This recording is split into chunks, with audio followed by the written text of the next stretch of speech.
Ողջույն հարգելի հեռուստադիտող, Եվրոմեդիայի տաղավարում այսօր հյուրընկալել ենք ռեժիսոր Մհեր Մկրտչյանին։ Պարոն Մկրտչյան, շնորհակալ եմ մեր հրավերը ընդունելու Ես եմ շնորհակալ։ Պարոն Մկրտչյան, մինչ հարցազրույցի, երբ որ ձեր սոցցանցերը ուսումնասիրում եք, այդպիսի մի հետաքրքիր գրառում, որը շատ ուշադրություն գրավեց,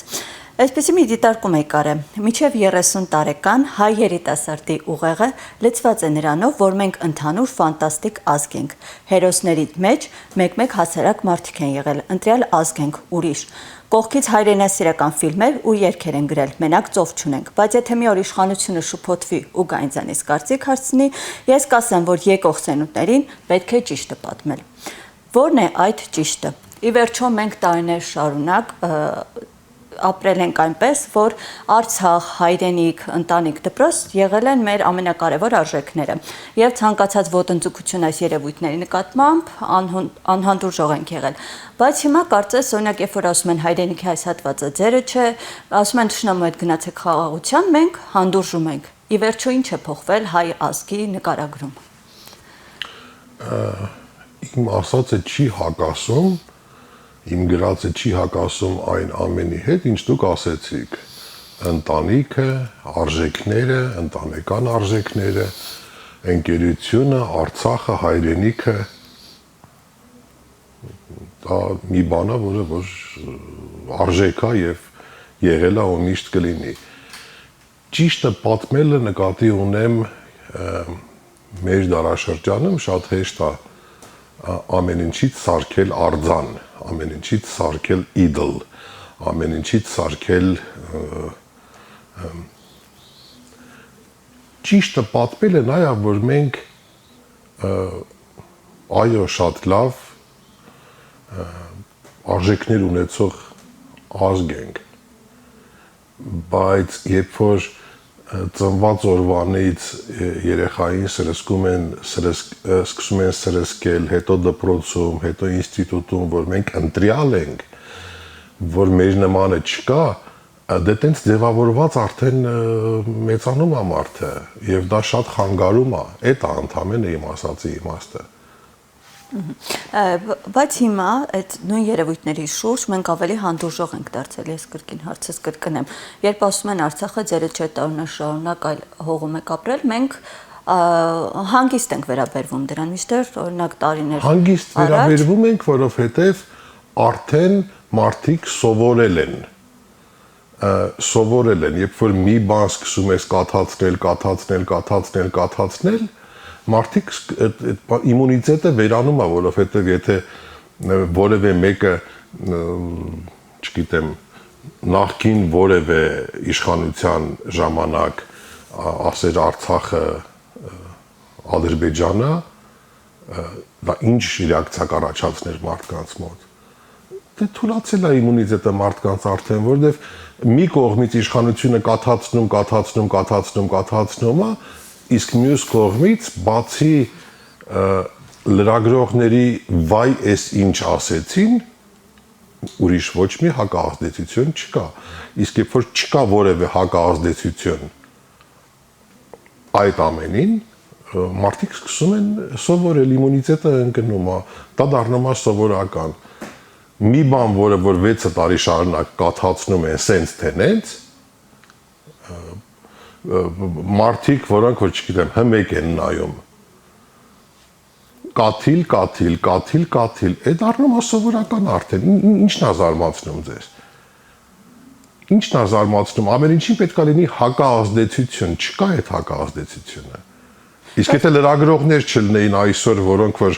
ամեն իրադարձությունից փորձում են ինչ-որ աղմուկ բարձրացնել դրա շուրջ,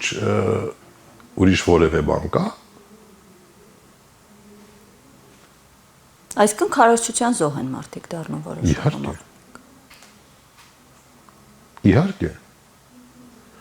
Մյուս կողմից մի մոռացեք, որ սովետի փլուզումից հետո գրեթե բոլոր իշխանություններին ծրատվել երևի, որ ազգը չլինի մտածող, ազգը չլինի կրթված, դա չլինի պետական ազգային ծրագիր, հիմա չեմ ուզում այդ կրթված բառը հիմա վատ կողմ ատանում նորաձև, դա նկատի չունեմ, ես իսկականի մասին եմ խոսում։ Բոլորին ձեր էր տալի, ունենալ տենց ազգ լինելով իշխանություն, ստացաք։ Երբ որ եկավ պահը, երբ որ դուք սկսեցիք խոսալ արժեքների մասին,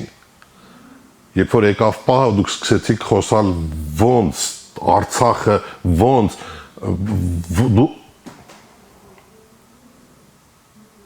Բայց հիշում ենք, որ քառօրյա պատերազմի ժամանակ, երբ որ տարածքային կորուստ օրինակ ավելի քիչ էր, զոհեր ավելի քիչ էին, մարդիկ մեծ աղմուկ էր բարձրանում, անհանդուր ժողային, բայց հիմա 44-օրյա պատերազմի դեպքում 2016 թիվը երբ էր 2018-ից կաթիլ մի կողմից, ինչպես ասեցի, իմունիտետն թուլացել մարդկանց, չկա որևէ հակազդեցություն, մյուս կողմից մարդիկ հոգնել են։ Ու չես կարա մեղադրես մարդկանց, որովհետև ինչ-որ պահ է գալի, որ մարդիկ զզվում են ուղղակի արդեն։ Ուղղակի զզվում են։ Հա, իրար մեջ խոսալով, հա, ընկերական շրջապատներում, փողոցում, խանութում, բենզալցակայանում խոսում են, որ էս ինչա, բայց ու ինչ պետք է անեն։ Դե ասում են, մենք քաղաքականության մեջ չենք ուզում մտնել։ Կարծես հիմա մեր օրերում քաղաքականությունը այսպես դարձել է վատ արատավոր երևույթ ու խուսափում են մարդիկ։ Եկեք այդ կեղծ թեզը արդեն, որը որ միգուցե սրանից 3-4 տարի առաջ իրավունք ուներ լիներ այդ թեզը, հիմա արդեն ոչ, եկեք այդ ճանապարհով չգնանք,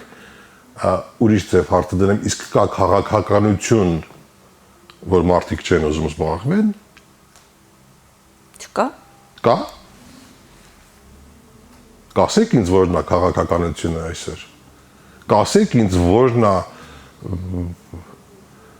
այս գործող իշխանության դեմ քաղաքական պայքարը, որին ոչ ոք չի ուզում մասնակից լինի, որովհետև քաղաքականությամբ չեն հետաքրքրվում։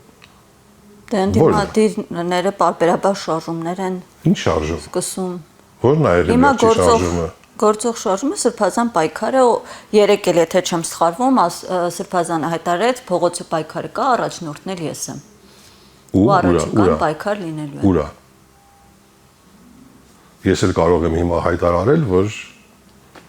ինչ որ բան է, որի հեղինակը եւ առաջնորդը ես եմ, ուրա։ Ամբողջ հարգանքով ես երբևիցե ինձ թույլ չեմ տա Սրբազանի դեմ ինչ որ վատ բան ասել կամ ինչ որ բացասական բաներ նրա մասին ասել, բայց իր շանսը Սրբազանը կորցրել է արդեն։ Երևի ոչ բոլորն են պատրաստ եւ կարող են ասել այն ինչ որ կա, ուղղակի sense հանրային པարս ճակատին հիմա ես այդ ճանապարհի տենց եմ ես ապրել միշտ, որ կարող լինի դա։ Այսինքն եթե հիմա կոչ լինի մարդիկ փողոց դուրս չեն գա։ Նայած այդ կոչը ով անի։ Կա այնպիսի քաղաքական տեմանց, որը կոչանի մարդիկ ամեն քաղաքական ուժ, ամեն առաջնորդ ունեցել է իր հնարավորությունը, իր շանսը, բայց այդ շանսը կորցնելուց հետո պետք չէ մեղադրել մարդկանց, Սրբազանը 100,000 մարդ հրապարակում հավաքել էր։ Դա տպավորիչ թիվ է, բայց նա այդ շանսը կորցրեց։ Հիմա ինչ էլ անի Սրբազանը արդեն որպես շարժման առաջնորդ ինքը չունի հնարավորություն գեներացնել բազմականակ փողոց։ Պարոն Մկրտչյանի դեպ այդ դուք էլ նշեցիք, հա, մայիսի 9-ին մեծ թվով մարդիկ էին հավաքվել ու հիմա այդ ձախողման, եթե կարելի է այդպես ասել, պատճառ մարդիկ նշում են այն, որ հարթակում հայտնվեցին մարդիկ նույն երկրորդ եւ երրորդ նախագահների հետ փոխկապակցված ու այդ պատճառով մարդիկ հետ քաշվեցին, դուք հիշում եք այս տեսակետը։ Մայիսի 9-ին ինչ կատարվեց։ Սրբազանի կոչով, երբ որ քայլերթով եկան, մայիսի 9-ին հիշում ենք հրապարակը իսկապես լեփլեցուն էր։ Հետո ընդամենը 2 օր հետո այլևս հրապարակում մարդ չկար ու այսպեսի տեսակետ կա, որ պատճառային էր, որ անցանկալի անձինք հայտնվեցին։ Չէ, ոչ, պատճառը կապ չունի ոչ առաջին, ոչ երկրորդ, ոչ երրորդ նախագահների կամ նրանց հետ փոխկապակցված մարդկանց հետ, որովհետև էմոցիոնալ ֆոնը այնքան բարձր էր, որ միտեղ հավաքվում էին Բևերի եւ Քոչարյանականների, հանրապետականների եւ իրար հակասող լրիվ ուժեր մարդիկ հավաքվում էին փողոցում։ Ամբողջ հարցը նրանում է, որ լավ, այդ ամեն ինչը գեներացվեց, որն է քայլը։ Երբ որ չկա քայլ, ծրագիր չառաջարկվեց մարդկանց։ Կակ մինիմում ծրագիր, կակ մաքսիմում ինչ-որ քայլ։ Մարդիկ հոգնել են ուղակի այդ բոլոր հիասթափություններից հետո, հիմա մենք չեմ ուզում կենտրոնանանք Սրբազանի վրա, վերջի վերջո, Բագրատ Սրբազանը Սրբազան է։ Այդ ամեն ինչից հետո, այդ բոլոր շարժումներից եւ հիասթափություններից հետո փողոցում գեներացվում է 100,000 մարդ։ Հարց. ինչ պետք է անես դու 100,000 բարձր էմոցիոնալ ֆոն ունեցող մարդկանց հետ։ Ոչինչ, օքեյ, անցանք առաջ։ Դե հիմա են առաջարկում խորհրդարանում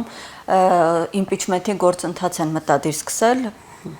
այն էլ միանգամից 2 նախաձեռնություն կա, թեկնածու արդեն վարչապետի կա Էդմոն Մարուքյանը։ Ինչ եք այս նախաձեռնության մասին։ Եթե դուք ինձ հրավիրել եք, որ ես լուրջ խոսամ Էդմոն Մարուքյանի մասին, իմպիչմենթի գործընթացի վերաբերյալ հաջողություն կունենա այս նախաձեռնությունը ըստ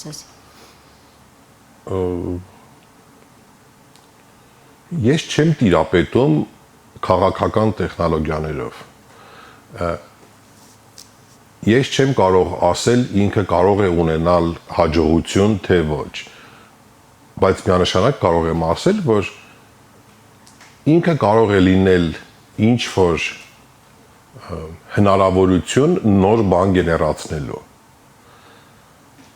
Այո, ես համոզված եմ, որ այս պահին որևէ ԿՊ պատգամավոր, նույնիսկ պսևդո ընդդիմադիր, օրինակ Հովիկ Աղազարյան եւ չգիտեմ երկրորդի անունը, պատրաստ են շուռ գալ եւ դեմ դուրս գալ ԿՊ-ին։ Ոչ, բայց միևնույն ժամանակ չեմ կարծում, որ իմպիչմենտի հետ կապված որևէ շարժում կարող է տալ վնաս։ Ընդհանրապես։ Դա հնարավորություն է ինչ-որ բան, նոր բան գեներացնելու, ամեն դեպքում։ Պարոն Մկրտչյան, իշխանությունների վարած քաղաքականության հետ արդեն կարծես ամեն ինչ պարզ է, բայց ընդդիմության ներսում էլ ոչինչ հաշտ չէ կարծես, հատկապես երկրորդ եւ երրորդ նախագահների այսպես ղեկավարած ֆրակցիաները, որոնք ազգային ժողովում են, փոխհրաձգություններ են տեղ ունենում, միմյանց մեղադրում են Նիկոլ Փաշինյանին իշխանություն բերելու մեջ։ Այսինքն մի կողմից ասում են, որ եկել ենք Նիկոլ Փաշինյանին հեռացնենք, բայց միասնականությունը չկա ընդդիմության ներսում։ Այ ընդդիմության քայլերի վերաբերյալ դուք եւս հաջող անդրադառնում եք, այս մասին ինչ կասեք։ Ինչու է չկա միասնական քայլերը։ Անկեղծ այդ հարցը, որ տալիս եք ինձ, պետքա երևի կանչեք կամ երկրորդ կամ երրորդ նախագահի աջակիցներին, սենց իրար կողք նստացնեք եւ ասեք կամ ավելի բարձր օղակի ինչ եք անում եւ ինչով եք զբաղված, ինչի եք տենց իրարից զզվում։ Դե որպես քաղաքական անցուդարձին հետևող անձ, քաղաքական անցուդարձին հետևող անձ, ինչ կարող եմ ես դրա մասին ասել, ընդամենը մի շատ պարզ հասարակ բան։ բավականին ժամանակ են ունեցել եւ երկրորդ եւ երրորդ նախագահները, որ ձևավորեն եւ կազմավորեն լավ գրագետ մասնագետների թիմ։ Նրանք բավարարվել են մարդկանցով, որոնք որ ուղակի պաշտում են եւ մեծարում են նրանց։ Դե հիմա քաղեք այդ հաճելի, եթե իհարկե դուք իրականում չեք ուզում, որ այդ ռուսերեն, եթե կարելի օգտագործել սրաչը տեղի չունենա, եթե չեք ուզում, ինձ թվում է, որ դուք ունեք հնարավորություն դա կանգնեցնելու։ Իսկ եթե սա ուղղակի sense ինչ-որ ալիքներ են, այս կողմա գնում են, կողմա գնում, դες զբաղվեք, ինչ ասեմ հիմա։ Դա ինչ-որ պահից դադարել է ինձ հետաքրքիր լինել լրիվ անկեղծ։ Պարոն Մկրտչյան, վարչապետի տիկինն է ակտիվացել, այսպես անցած գրառումներով է իր մասին կիսվում ու բավականին կոշտ վիրավորական հայտարարություններով արձագանքում եւ ես չեմ ցանկանա հիմա մեջ բերել, սա ինչով է պայմանավորված։ Ինչ է անում Նահա Հակոբյանը։ Երկու վերսա կարող է լինել։ Առաջինը, որ ինչ որ շատ ներվային իրավիճակ է եւ արդեն ներվերը չեն դիմանում, երկրորդ դրան լրիվ հակառակ իրավիճակը, որ այնքան արդեն մի հաշիվ է եւ այնքան իրանց վստահ են արդեն զգում, որ թքածուն են։ Հիմա այս երկուսից ո՞րն է ցույց կտա ժամանակը։ Թե հակառակը զգում են, որ իշխանությունը երերում է դրա համար են այսպես։ Երբ ինչքան ենք մենք այդ բառը ասում եւ քանի տարի այդ բառը որ քիչ մնաց, ես համոզված կասեմ, որ քիչ մնաց միայն այն դեպքում, երբ որ տեսնեմ այս իշխանությանը ընդդիմադիր, լուրջ, գրագետ մարդկանց թիմ։ Իսկ դաշտում կա այնպիսի քաղաքական գործիչ, որին դուք տեսնում եք որպես առաջնորդ, հետաքրքիր, ով կարող է փողոցային պայքարը առաջնորդել։ Ձեր դիտարկմամբ։ Երբ որ նման մարդիկ կհայտարարեն, որ իրանք պատրաստ են առաջի գործողություններից հետո դա կլինի պարզ։ Եվ նոր դրանից հետո ես որպես խոսքը իմ մասին է եւ այն մարդկանց, ովքեր ինչ որ չափով հավատում են ինձ, տեսնելով լուրջ գրագետ մասնագետների թիմ, իմ համար կպահանջվի, չգիտեմ, րոպեներ, որ ես դուրս կամ փողոց։ Այսքան պատրաստ եք կոչի դեպքում։ Պարոն Մկրտչյան, օրեր առաջ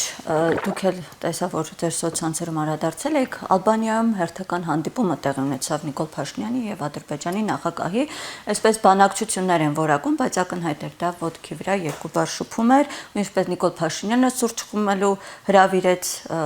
Ալիևին, շատերը այս հանդիպումը որակում են որպես հերթական ստորացուցիչ գրառում, ասում են գնում էր խաղաղություն մուրալ, դուք բնականաբար այդ կադրերը տեսել եք, այնտեղ քննարկումը տեսել եք, ինչ էր դա, ինչ կատարեց Ալբանիայում, որովհետև բացարձակ չկա ցանկություն 15-ը տեսնելուց հետո 16-րդը տեսնել եւ անկեղծ ձեզ եմ խորհուրդ տալի,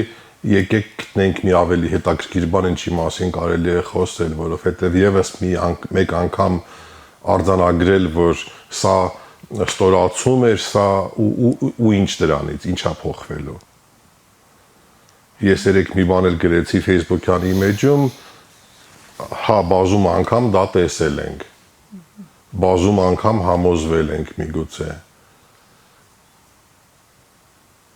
Իսկ ինչպես ենք մենք ընկալում, որ մի ողջ հայկական գեներալից հետ երբեմն կենսագրություն ունեցող մարդիկ նվաստանում են հենց այդ անձի ինչն է պահում, ինչն է իրանց մեջ այդ վախը առաջացնում։ Պաշտոնը, կորուստը աշխատանքի։ Աշխատանքի կորուստը մեկ, միգուցե ոչ միանշանակ մաքուր անցյալը երկու, դե իմ համար սա ավելի զզվելի եւ տգեղ է, որտեղ նրան սովորել եմ արդեն։ Հա, ինչ որ նոր բան չի։ Հա հիմա որ հա վիդեոներ են գցում, որ տեսեք ինչպես էր Ռոբերտ Քոչարյանը շփվում միջազգային այդ հանդիպումների։ Տեսեք Սերժ Սարգսյանը ինչպես էր։ Հա, շատ հաճելի է, որ եղել է այդ ամենը, բայց հիմա ներկան էսա, չէ, հիմա Հայաստանը ընկալվում է սենց, չէ։ Պարոն Մկրտչյան, բայց երբ որ իշխանությունների Նիկոլ Փաշինյանին մեղադրում են այս բոլոր ծախողումներում, ինքը ասում է պատճառը այն է մեր բոլոր այս ստեղծված իրավիճակի, որ ես չափից դուրս հայրենասեր եմ։ Ու նաև այսպես են արձագանքում, ասում են, լավ, դուք ասում եք լուրջ ուզում եք հիմա այդ հարցին ես պատասխանեմ, հայրենասեր է Նիկոլ Փաշինյանը, թե ոչ։ Հայտարարություն է, որը անդիմադիրներն ու այդ մեղադրանքներին ինքը այդպես է արձագանքում։ Ինձ այնքան հետաքրքիր չի ընդդիմության մեղադրանքները հնչեցրած։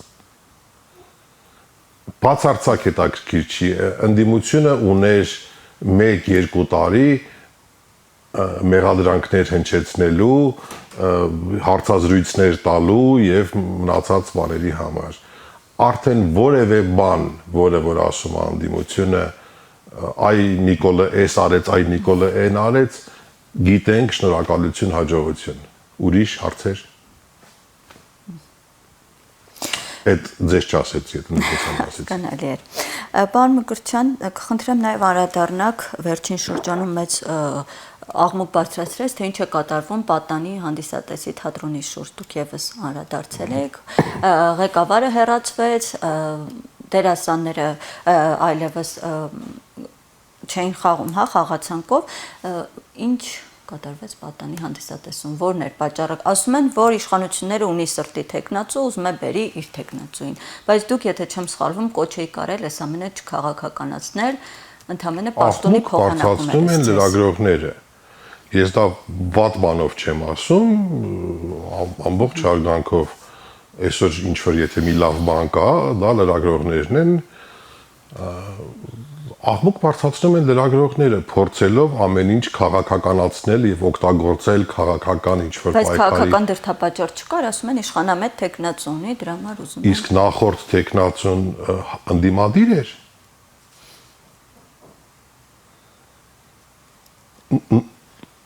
Տնօրենը ընդդիմադիր էր։ Թե պետքա մենք բան էթիկայից ելնելով, մշակութային էթիկայից ելնելով հոգնել եմ, զզվել եմ։ Չունեմ էթիկա, կներեք։ Իսկ Պատանի հանդիսատեսի որ մասն էր ընդդիմադիր։ Աննա Հակոբյանը գալիս էր Պատանի հանդիսատեսի թատրոն, ցած կողքը ցած վազելով, ռևերանսներով, ֆոտոները, սելֆիները կիսելով,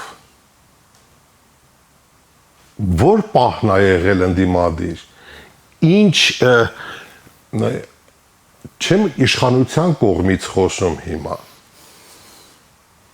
բայց ինչ նեղություն են տվել Պատանի հանդիսատեսի թատրոնում, լինի դա շարքային դերասան թե տնօրեն, որ իշխանությունը մտածի, արի սրան հանենք գործից։ Թե հիմա եկեք պարզ խոսենք, պարզ բաների մասին, պետք է եղե։ Պետք է եղե, այդ տեղը պետք է եղե։ Միգուցե հետո մտածել են, ասել են, լավ, արի սրան չդնենք, նրան դնենք, որ շուխուր չլինի։ Տենց մանիպուլյացիաներ շատ լավ սովորել են անել։ Բայց որն է դրա քաղաքականը։ Դու գիտեք։ Կարող եք բերել ինձ որևէ փաստ, որ քաղաքական դրդապատճառներով իշխանությունը պետքա խնդիր ունենա Պատանի հանդիսատեսի թատրոնի նախկին տնօրենի հետ։ Բայց այդ դեպքում ինչ դրդապատճառներ կան։ Ընդհանրապես պաշտոնի փոփոխություն։ Դե շատ անձնական կարող է հիմա պետք է այս 1000 պատճառ ունեն։ Իդեպ դուք պետք չի ամեն ինչ քաղաքականացնել, շատ ավելի պարզ բաներ կան։ Գոյ թատրոնում քաղաքական է։ Քաղաքական է եղել Գոյ թատրոնում։ Իսկ այս ամենը ինչ որ կատարվում է թատրոններում ու առհասարակ մշակույթի ոլորտում, տարիներ շարունակ լռության պատճառ չէ, կուտակված լռության։ արդեն քանի որ անունը տվեցի ավարտել, միտքս գոյ թատրոնում քաղաքական է եղել պատճառը, թե ուղղակի այ մարդ այս տարածքը պետք է Սունդուկյան թատրոնի տնօրենին ինքը ունի հնարավորություն վերևները իրանց հետ հարցը լուծի, որովհետև շատ լավ փայլուն հարաբերությունների մեջ է լուծեց, որն է քաղաքականը դրա լրություն, ինչ բաբա եղել է այդ լրությունը Բա միշտ էլ եղել է, ձեզ թվում է հիմա այս պատանի հանդիսատեսով վերջացավ, կարծում եմ հաջորդը կլինի թատերական գործիչների միության նախագահ Ղազանչյանը Հակոբ, որովհետև շենքա, բանա, իրանց մարդը արդեն պետք չի ինքը, լավ էլ լինի, վատ էլ լինի, պետք չի, մարդ կգտնվի այդտեղ Մալյան թատրոնը կլինի հաջորդը։ Կան մի քանի թատրոն, որ փայլուն են, մնացածը վախեցած։ Կամ փայլուն հարաբերություններ են իշխանության հետ, կամ վախեցած, բայց որևէ տեղից այսքան ժամանակ 2000, լավ չեմ ասում 18,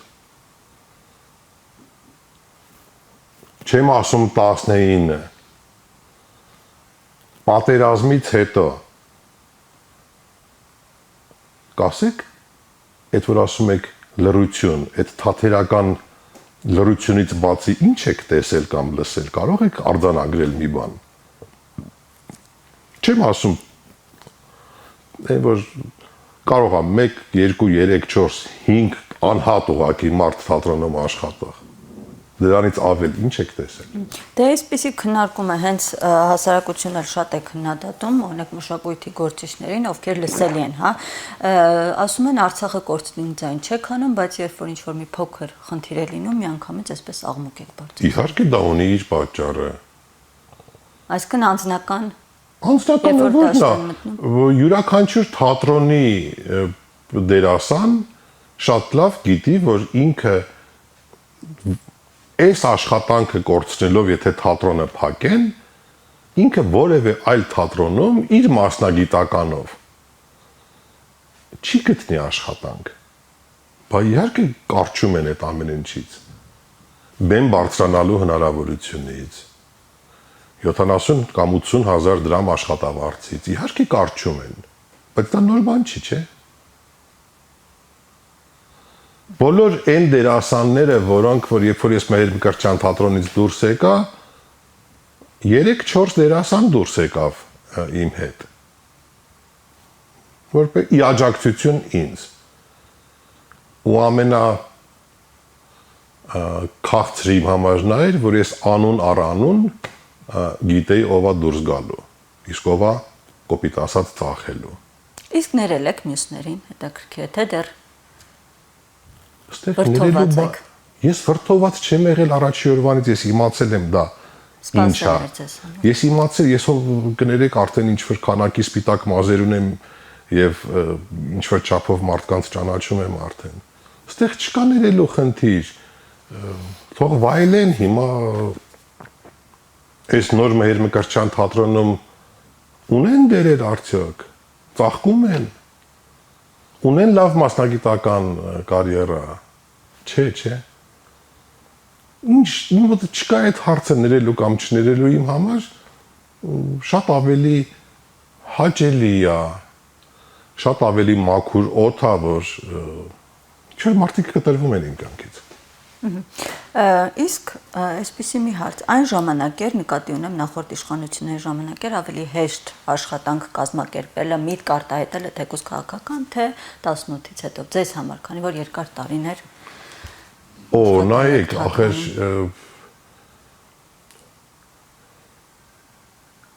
ոնց ձեզ ասեմ, ես մի անգամ մասնակցել եմ, թե 2 անգամ մասնակցել եմ այդ տարվա վերջում, բան կար, կառավարական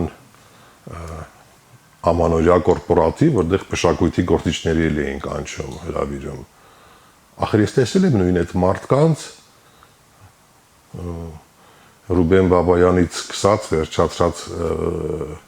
Վարդան Մկրտչյանով, որ սենց բաժակը ձեռը երկար նայում էին, որ մի ակնթարթ գտնեն, որ Սերժ Սարգսյանը ասենց գլուխը շուրջ է եւ հերվում տեսնի իրանց։ Ախր եղել է այդ ամեն ինչը, իսկ հիմա դա արտացոլվում է Նիկոլի վրա։ Ես տեսել եմ, ուղղակի չեմ ուզում կրկնվեմ, չնայած վաղուց հարցազրույց չեմ տվել թատրոնի օրը, երբ որ էլիտան թատերական 25 րոպե հաշվել եմ, դա ես փաստացի եմ ասում, հերթա կանգրած եղե բաժակները ձեռը, որ հնարավորություն ունենա Տարոն Մարգարյանին բաժակ խփել։ Ես դա չեմ արել ոչ այն ժամանակ, ոչ էս։ Ինձ հեշտ է եղել եւ այն ժամանակ եւ հիմա։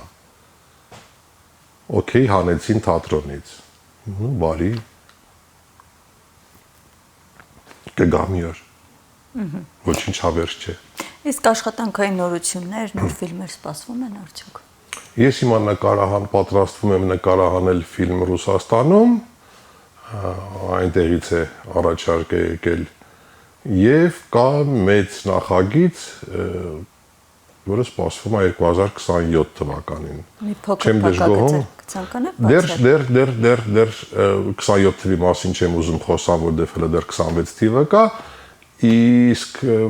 ռուսական նախագիծը դա ընտանեկան բարի ֆիլմ է, իմ սցենարը, որը ես պետք է նկարահանեմ շատ լավ դերասանների հետ մասնակցությամբ։ Շնորհակալ եմ պարոն Մկրտչյան զրույցի համար։ Շնորհակալ եմ մեզ հետևելու համար, հարգելի հեռուստադիտողներ, կհանդիպենք։